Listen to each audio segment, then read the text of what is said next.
Hello, welcome to my channel. आज आपण बघणार आहोत आजीच्या हातची स्पेशल पावभाजी. तर मी पण पावभाजी खाल्ली आहे, पण बनवतात कशी हे फर्स्ट टाईमच बघणार आहे. चला तर मग तुम्ही पण माझ्यासोबत बघा की आजी कशी पावभाजी बनवते ती. इथे बघा वेगवेगळ्या भाज्या घेतल्या आहेत. 2-3 सिमला मिरची आहेत, फ्लॉवर, गाजर आहे, वाटाणा आहे आणि बटाटे आहेत. तर हे सगळं आपण मध्यम साईजमध्ये कट करून घ्यायचं आहे आणि ह्याला 2-3 वेळा स्वच्छ असं धुवून घ्यायचं आहे. तर हे सगळं आपण धुवून स्वच्छ घेतल्यानंतर ह्याला आपण उकडणार आहोत. तर आता ह्याच्यामध्ये व्यवस्थित असं थोडंसं पाणी घालून याला 4 शिट्ट्या करून घ्यायच्या आहेत. इथे बघा बारीक चिरलेला कांदा आणि टोमॅटो आहे. तर हे आपण सगळं तेलामध्ये फ्राय करून घेणार आहोत. तर आजीने बघा इथे मस्त असा कांदा गोल्डन होईपर्यंत फ्राय करून घेतला आहे. जेवढा तुम्ही मसाला व्यवस्थित तेलामध्ये फ्राय कराल ना, तेवढाच पावभाजीला छान अशी टेस्ट येते.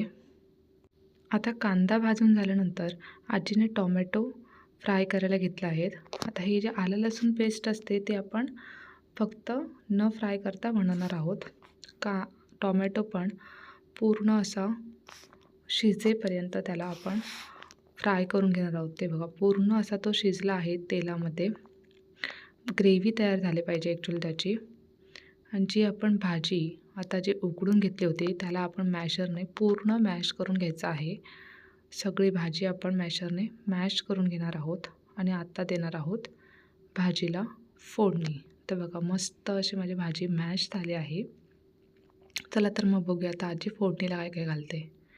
तर इथे बघा तेलामध्ये आजीने कढीपत्ता आणि मोहरी घातली आहे फोडणीला.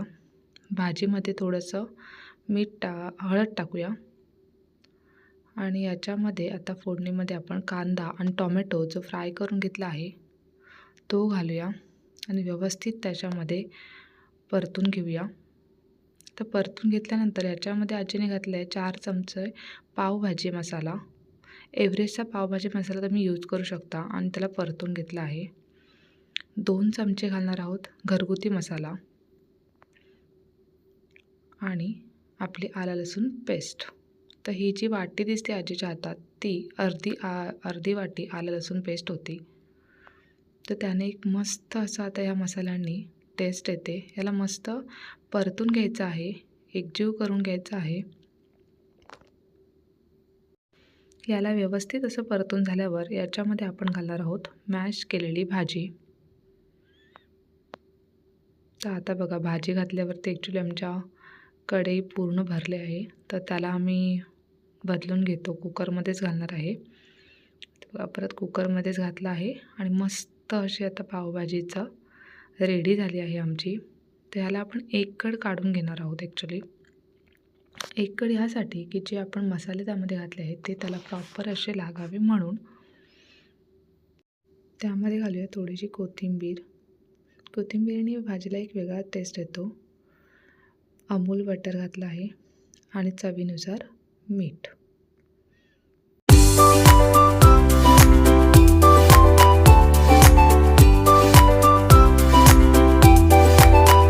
भाजी रेडी झाल्यावर आम्ही पाव फ्राय करायला घेतले.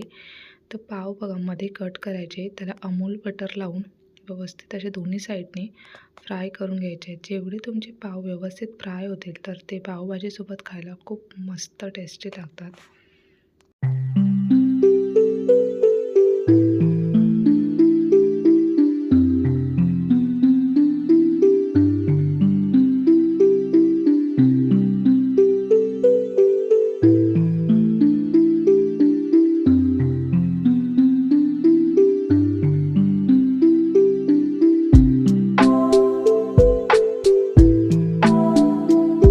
मस्त झणझणीत अशी पावभाजी रेडी आहे. बघा कलर पण किती छान आला आहे. आता आपण याला सर्व करायला घेऊया आणि बघूया टेस्ट कशी झाली आहे. तुम्ही पण अशी पावभाजी नक्की बनवून बघा. खूप छान होते, टेस्टी होते आणि विकतची खाण्यापेक्षा घरची खाणं कधीही उत्तमच असतं.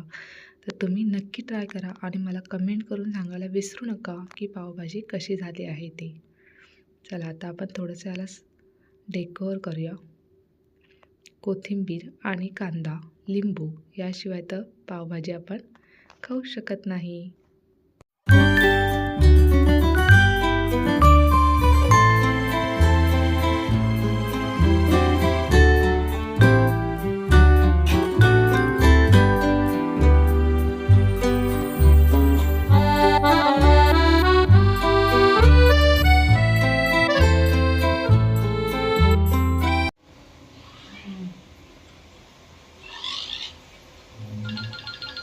सुपर पावभाजी.